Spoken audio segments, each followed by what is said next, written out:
By the way, it's interesting how Ethereum's outperforming Bitcoin at the moment. Yeah, by 2,000 or 3,000, but a lot of people will have looked at that and gone, it's broken out.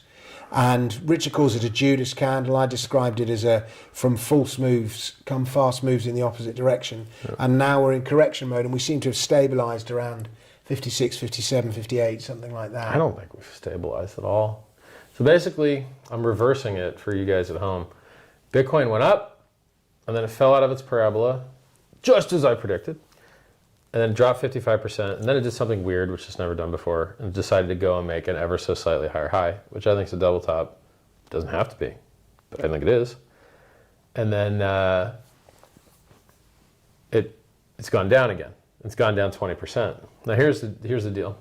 So Bitcoin's going down. Its bear flag is pointed downwards, but Ethereum's bear flag is pointed upwards. And so Ethereum is showing relative strength to Bitcoin, which is why it keeps gaining on the Ethereum Bitcoin pair, because there's just more demand for Ethereum, which is why from the COVID dip, Ethereum went up 50x. It went up from 88 to 5,000, and Bitcoin only went from 3,800 to 69K. And so Bitcoin did a 15x, and Ethereum did a 50x, and Hex did a 10,000x.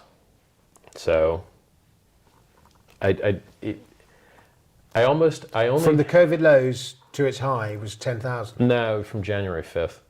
It was before COVID, because we've been going up the whole time. So it's handy to measure Bitcoin and Ethereum from the COVID dip, because it makes their price performance look the best. It's like the most gains in the shortest time frame, because it was so harsh and so oversold.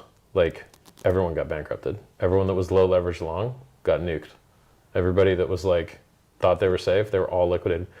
Like, there's a theory that if the BitMEX trade engine wasn't shut down, that it would have just kept selling the market down until like very, very, very low levels. But, you know, one theory is that they turned off the liquidation engine. The other theory was that they just had a software failure.